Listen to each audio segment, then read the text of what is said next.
Hello Gemini, Sun, Moon and Rising. This is your love life reading for the first half of December.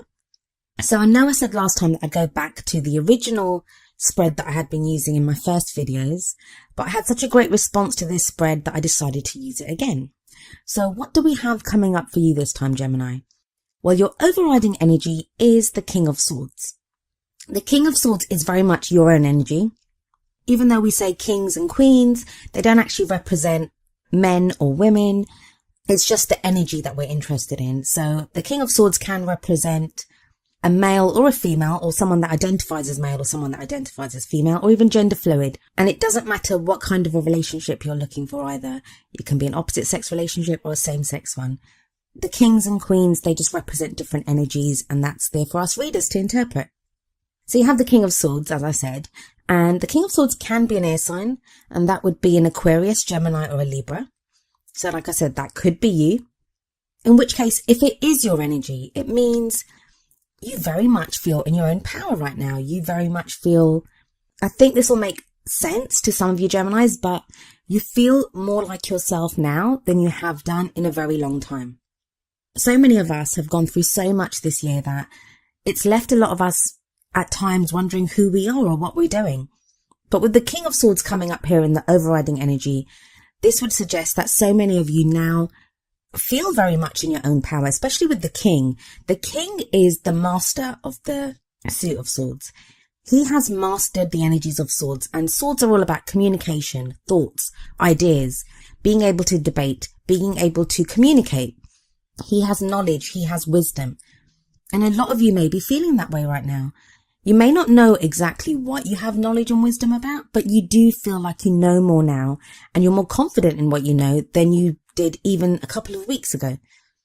If this isn't you, if it could be that you're dealing with another air sign, like I said, that's an Aquarius, Gemini or a Libra. All those qualities may apply to that person, that's what they come across as. But the other thing that can come across here sometimes when we're dealing with swords, even if it's not someone of that element, even if it's not an air sign, this could be someone that comes across as rather cold. You may try to express an emotion to them and you're not really getting anything back from them. But even then, I think with the King of Swords energy here, you're in a much better position to be able to deal with someone like that. Although I think for the majority of Geminis, this is going to be your energy, that you are back in your own power. Now, the card that comes up at the center of your reading is the Devil. This is the card of addiction.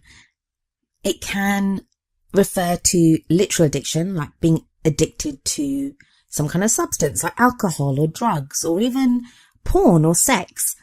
It can be an addiction to a bad relationship or just to ways of thinking and behaving. But it's when we cling to something that is not good for us, and we know it's not good for us, but we're unable to let it go, like an addiction. It can be that this is you that's having to deal with some sort of addiction, that you're addicted to some substance or pattern of behavior or a relationship, or someone that you're having to deal with is going through that they may be addicted to something. If the original King of Swords energy is your energy, Gemini, then I do think that this Devil energy is something that you're going to be working through in this period, or you may even already be working through it, and that's the energy that you bring into the beginning of December. Because the Devil doesn't just show addiction, it shows freedom from addiction. The message from the Devil is only those things that we allow to hold us back will hold us back, that we have the power to unchain ourselves, to unshackle ourselves at any time. And I kind of feel like that's what you're going through at the moment, Gemini, that you've been unshackling yourself. You've been trying to change the way you think. You've been trying to change the things that you're addicted to. And I hate to keep using that word, but you get what I mean. Like those things that have been holding you back, you are now freeing yourself from that. And the King of Swords would be the perfect person to do this because he's very mind over matter. So bringing this to, like, that's a very kind of general life statement there, but bringing it to love life, that would mean if you're in a relationship, it may be now time to deal with things holding you back. If you're in a relationship, either you or your partner, something may be holding you guys back from connecting or from the relationship progressing forward. It might be time to deal with that. If you're single, you may decide to tackle those things that have been keeping you single.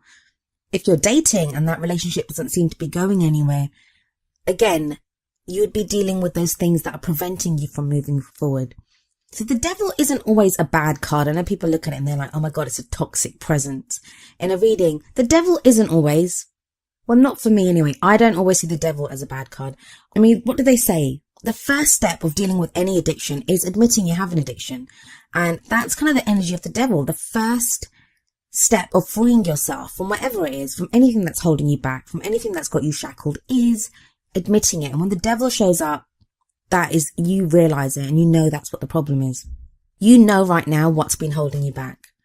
And that's a huge step for you, because if we look at the past energy, we have the Seven of Wands. Seven of Wands is this one guy standing in this doorway and he has all these wands kind of facing him, but he's not backing off. He's standing there, even though he has like weapons coming at him from every angle. He's standing his ground and he's ready to fight. And that's the energy you've just come through, that even though you've had problems coming at you from every angle, problems coming at you from every area of your life, you've stood your ground and you've dealt with them. Now, this may not just be in the past couple of weeks. This may be for the majority of the past year. You've had different things coming at you, but you dealt with them one by one. And maybe that's what's given you the confidence now to know what's happening in your life, to realize that you are stronger than what you believed yourself to be. And that's why you're ready to unshackle yourself from the energies of the devil. But this is an energy in the past. What's happening in the present? Well, we have the Judgment card there, which is a great card. It talks about transformation. So whatever you've been through, and even though you have like the King of Swords energy, if you don't feel like you've reached that level of confidence or that level of knowledge just yet, you're very close to being there, because you have the Judgment card coming up. And that's, like I said, about transformation, about change. It's about looking back over the past, and that's not always the easiest thing to do, but looking back over everything that you've been through, forgiving those people that need to be forgiven, and oftentimes forgiving ourselves, because sometimes we need to forgive ourselves, learning the lessons that need to be learned, drawing a line under it, and then moving forward from there. And that whole process changes us. Now, sometimes the Judgment card can indicate someone coming back from the past. So it may be now that you have someone that's returning to you from the past. That is going to apply to a very few of you. But for some of you, that may be the case. If you're in a relationship, this may indicate that you're ready to move forward to a new future. With the King of Swords energy, that would make you better equipped to be able to communicate with your partner and to explain that this is the situation.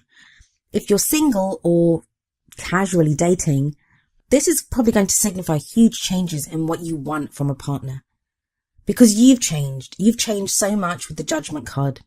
It really is that feeling of facing the future without fear, of looking your future in the face and facing it with eagerness and anticipation for once, rather than worry or strife or, being on the defensive like the Seven of Wands card in the past. And that shows in the next two cards that come up, because you have the Queen of Cups next. The Queen of Cups can be a water sign, and that would be a Pisces, Cancer or Scorpio. But if it's not a water sign, this can indicate someone that's very, very open to love, to loving. The Queen of Cups, she loves without reserve. She is very emotional. She's able to express her emotions. She's very intuitive as well. So it may be that you have someone like this coming into your life, a prospective partner even, or this could be your energy, that where you've gone through the change, you've come back to being who you are, which is very logical, very clear-minded, but now you're in a stable enough place to allow those emotions in, to feel more emotional. She is a very loving person. If the Queen of Cups refers to someone that has returned from your past, then there would be a very kind of loving connection there. It would be different anyway after the Judgment card. And I think for some of you, this will be the rekindling of an old love. But for the majority of you, I feel this is a new energy coming in. And I think it's going to be you. I think it's going to be you that is feeling that love. You that is feeling more emotionally stable. You that's able to express your love. And not just express it, because, the King of Swords can express. He's not very good at expressing emotions, but he's good at expression. He's good at communicating. But with the Queen of Cups, she doesn't just express love, she can receive love too. And sometimes that can be hard for us to accept love from other people. So maybe that's the lesson that you need to learn here, that you can receive love. And the crowning energy, which takes us up to the middle of the month, is the Nine of Cups. And I'm sure you got this last time as well. Nine of Cups is the wish card. It's that whatever you want, you can have it. You've received your heart's desire. I'd love to be able to say that by the time we get to the middle of the month, you will have your heart's desire. But I don't think that's the case, because that would be the 10 of Cups. The 10 of Cups is the happily ever after. But the 9 of Cups tells you that you're almost there. You're almost at your happily ever after. You just have to refine what it is that you want. You just have to decide now, what is it that you want? And I think this first half of December, it's going to allow you to refine that to a level that you haven't probably done so before, and not in a very long time anyway. The 9 of Cups is also a card of celebration. I mean, we see 9 cups here. It's having plenty. It's having lots to share, and it's a love life reading. So you have love to share with people. But if you do nothing else in the next 2 weeks, Gemini, think very carefully about what it is that you want. What do you want? What do you really, really want in your love life? Because by the middle of the month, you're going to have the opportunity to implement that, to call it to you, to manifest what it is that you want. But before you can manifest anything, before you can achieve a goal, before you can make a dream come true, you have to dream it. You have to set that goal. You have to decide what it is that you want. The first card out of the 2 oracle cards I picked for you, it very much resonates with the 9 of Cups. And that is very soon from the Romance Angels deck. And this card says, clearly decide what you want so that it comes to you now. This card is all about the same kind of energy as the 9 of Cups. It's all about asking you, what do you want? What is it that you want? It's almost is the 9 of Cups again, but just in the Romance Angels version. So you have to be very clear on what it is that you want. And I think you'll be in a position to do that. You'll be in a position to do that because you have the Judgment card, because you have the Queen of Cups, because you have the 9 of Cups, and you've gone through the 7 of Wands energy, and it's in the past. And even the Devil, I think, with the cards surrounding it, I feel like that's something that's being overcome.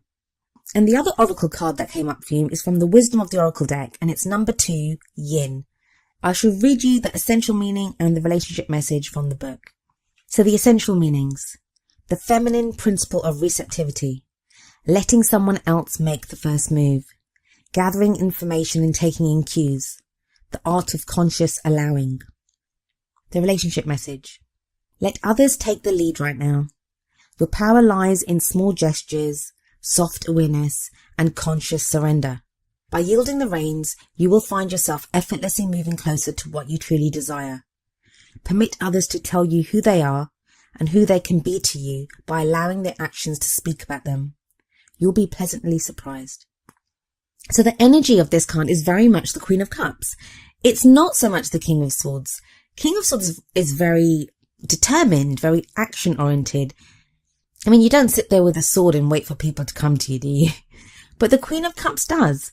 And she would be the perfect kind of tarot version of the Yin card. I guess what this would mean for you is that if you're in a relationship, I'm going to kind of sum up everything here, like especially the 2 oracle cards at the end. If you're in a relationship, decide what it is that you want for your relationship, but put real thought, and it's more about the emotion and the thought that you put into things right now. That's the King of Swords is about thought. The Queen of Cups is all about emotion.